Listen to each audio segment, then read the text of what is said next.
আমি সান্ডা খাই মুরগির আন্ডা বহুত ঠান্ডা সৌদি আরবে কফিলের যন্ত্রণায় 1971 সালে আমার দাদা পড়দাদারা সৌদি ছেড়ে বাংলাদেশে এসে বসবাস শুরু করছিল। থ্যাংক ইউ দাদু। দাদা যদি সৌদি না থাকতো এতদিনে তো কফিলের ছেলেমেলের পেটে চলে যেতে। সবল বাংলাদেশে খুবই রিল্যাক্সে আছে, না আছে কফিলের যন্ত্রণা, না আছে মরুভূমির যন্ত্রণা। আর কি আনন্দ আকাশে বাতাসে। মন্ত্রী, ওই মন্ত্রী, ওই মন্ত্রী, সারাদিন টিকটক দেখলো রাত সবার কাম করবো কেটা তোমার দেখা। আরে হুজুর টাইম না, মেয়ের দুনিয়া তো পুরাই ঠান্ডা নয়, আপনি তো পুরাই ভাইরাল হয়ে গেছেন।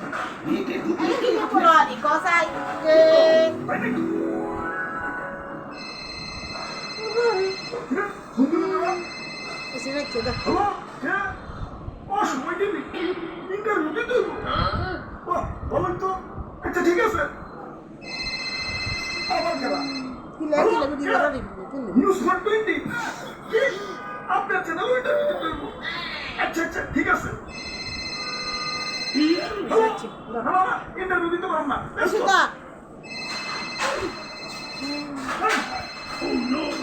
ফোনের উপর ফোন ফোনের পর ফোন। এই বাঙালি নিউজ রিপোর্টার কি খাইয়া দেবো কাম নাই, কেউ বাইরে হইলি ওইলে নিউজ বানাইতে বানাইতে তোরা খিচুড়ি বানাই দেয়, মানুষের বাদ দিয়েও খেলা পারে ওইটাও নিউজ বানাই। খালি নিউজ রিপোর্টার না ইউটিউবার না, তোর বাইরে হয়ে ভালোই লাগতেছে, নিজের কোনো মেগাস্টার ফেলে হইতেছে। সাকিব খানকে ফোন দেয় তো ওর মা তুই তো আমারে রাখে।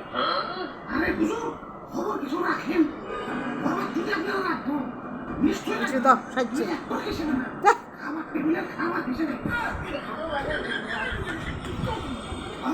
দেশে ঠান্ডা বাড়ানোর পর থেকে দেশের পাবলিক খাওয়া শুরু করছে। অনেকে তো ঠান্ডা ভেবে বেচারা হিসাব রক্ষা দিতেছে, হিসাব খেতেছে।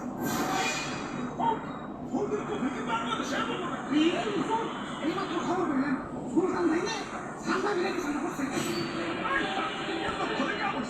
বংশ তো নির্বংশ হয়ে যায়।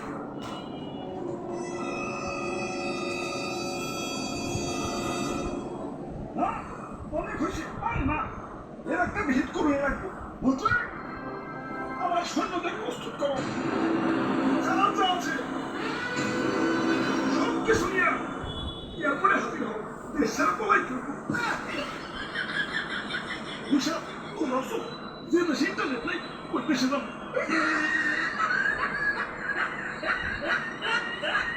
দাদু ওয়েদারটা সুন্দর না, পিকনিক করবার মন চাইছে। ওরে বাপরে আমি এর মধ্যে নাই, গতবার আমাদেরকে মুরগি চুরি করাইছিলে, তোরা ফিরে কিন্তু এই দুইটা পয়সা আমি দৌড়ে খেতেছি।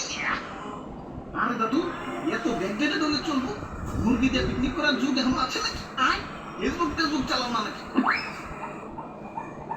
বুঝছি ভাই, ঠান্ডাতে পিকনিক করবেন তো সেই মজা ভাই। কিন্তু ঠান্ডা পাবো মানে ঠান্ডা তো মরুভূমিতে থাকে, আমি এই গরমে কি মরুভূমিতে যাবো নাকি? আর দাদু ঠান্ডা ধরতে আবার মরুভূমিতে যাবো লাগে, বাংলাদেশের জঙ্গলে তো অভাব নাই। তেলে তাড়াতাড়ি চলে ভাই, দেরি করুন না, আগে ঠান্ডা ধরে নিয়ে।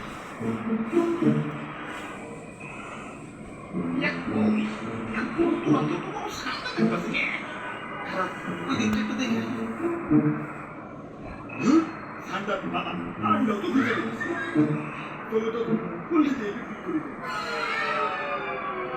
আরে তো পাইছি ধরছি আগে আমি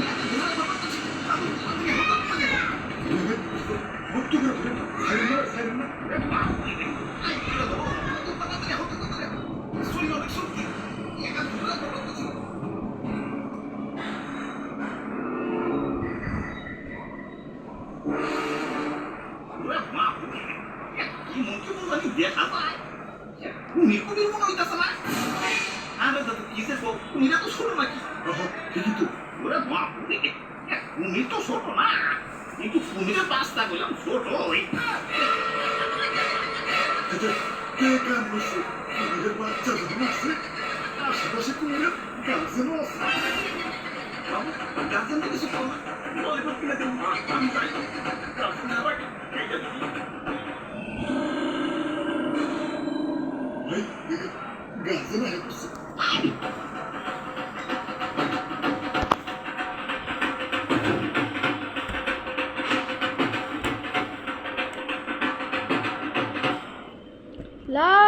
ইয়াদখুলুল জান্নাতা উযিয়া বিল হারাম, যারা হারাম ভক্ষণ করে তারা জান্নাতে প্রবেশ করবে না। নিশ্চিত গুইসাপ একটি হারাম প্রাণী, যেটা মানুষ খাওয়া শুরু করছে, সৌদি কফিলরাও খায়, এটা কিন্তু খাওয়া হারাম। তাই যারা সৌদি কফিলরা যারা এটা দেখছে ভিডিওটা, তারা বলে যে আর কোনোদিনও আর গুইসাপ খাবো না। গুইসাপ বলতে সান্ডার কথা হচ্ছে।